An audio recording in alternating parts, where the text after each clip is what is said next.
Our next order of challenge in physics is to get to a point where we can understand Newton's laws of motion for motions that are rotations.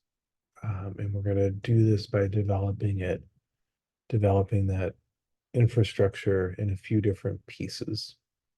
In this first approach to it, we're going to be thinking about situations is illustrated here with the London Eye, um, basically a giant Ferris wheel going at a sort of comfortable pace to let you see London. Um, and that is motion, that is a rotation about an axis that is fixed in space.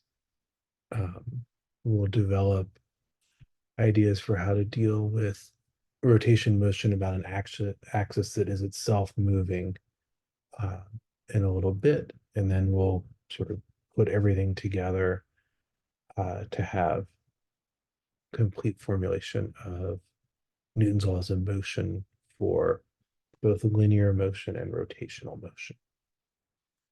All right, so let's first get familiar with our quantities that we want to use to characterize rotation. And again, in this chapter, we're dealing about motion about a fixed axis. So we'll relax that later. So the first thing is measuring the angle that our rigid object has rotated through.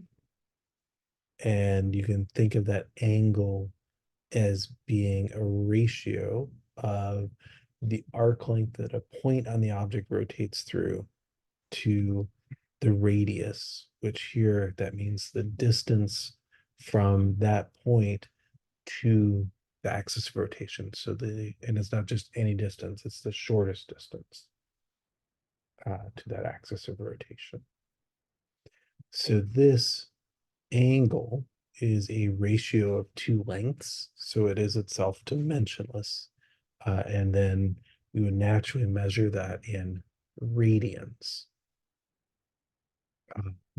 The 2 pi in the equation for circumference is 2 pi radians, but most times we just drop the radian because as a unit of measure, radian is itself dimensionless. So it's the ratio of two lengths.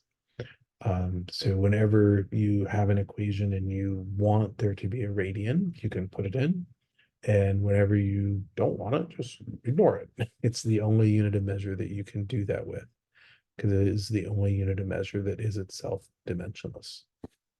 To make a connection between some different possible units of measure for rotations, we can measure it in degrees.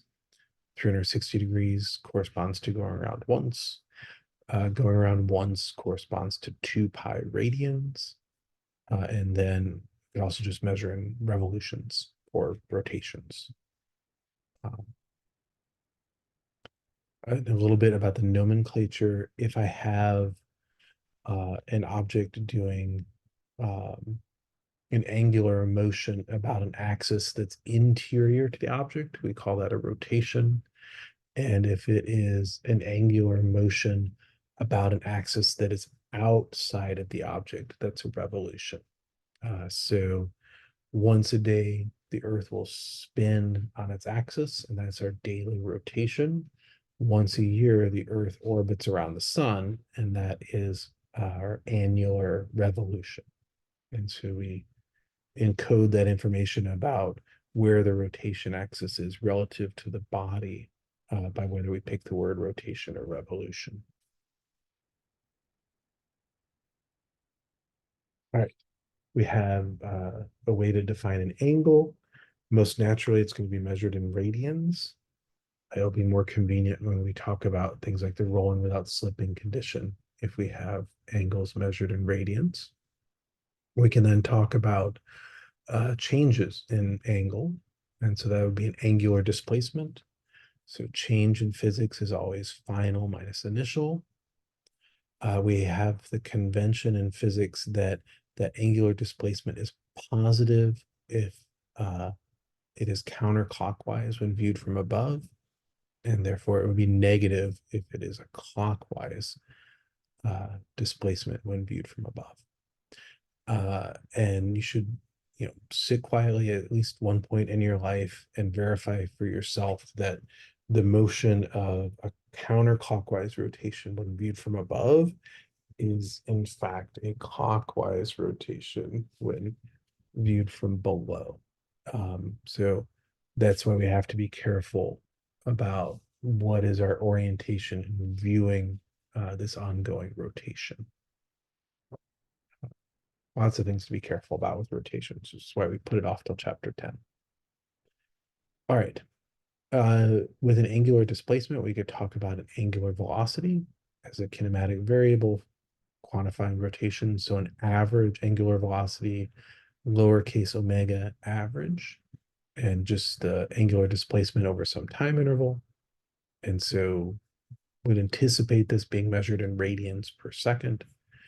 To get an instantaneous angular velocity, that's just omega, no subscript on it.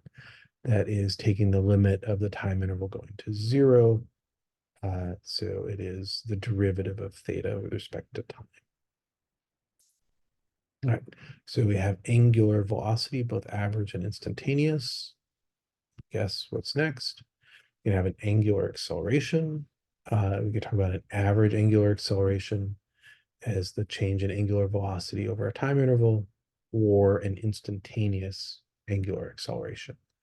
And we're using alpha to quantify angular acceleration.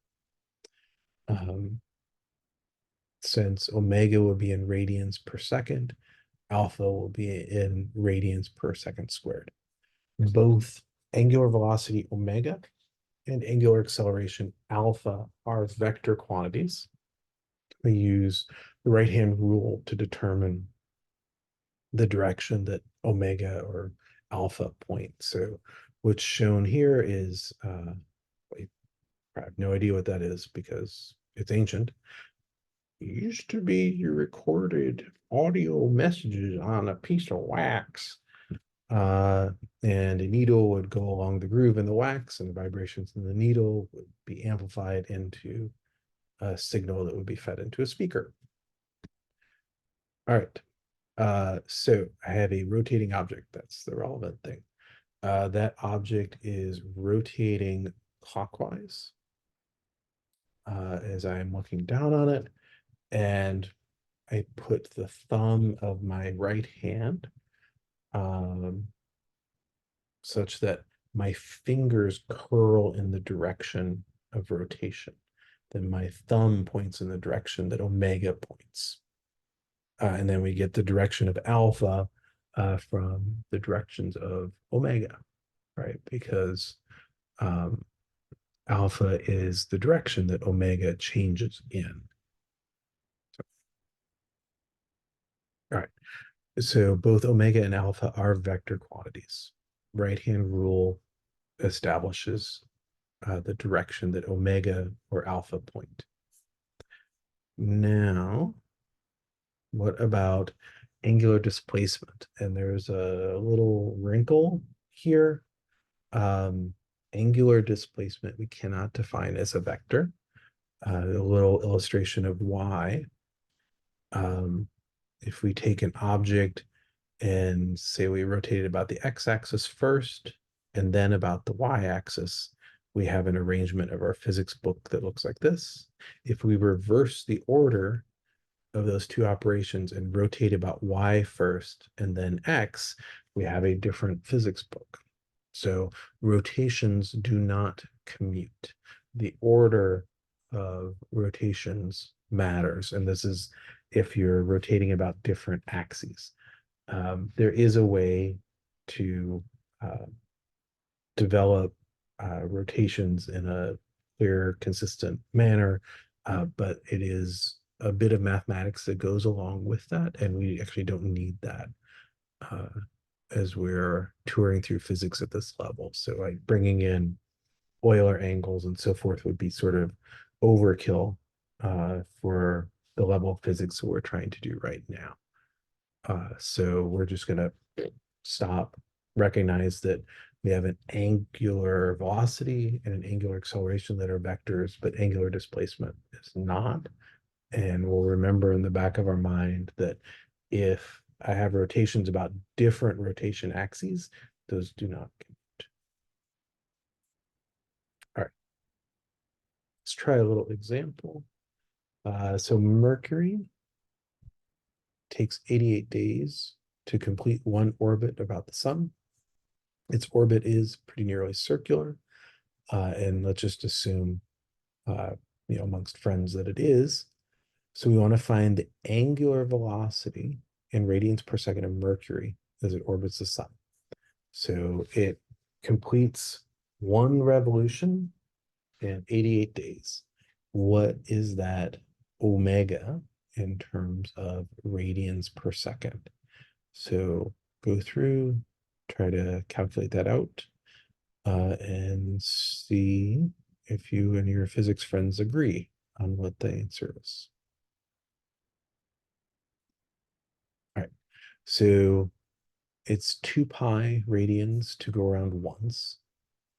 So 2 pi over 88 days converted into seconds is going to give you 8.3 times 10 to the minus 7 radians per second.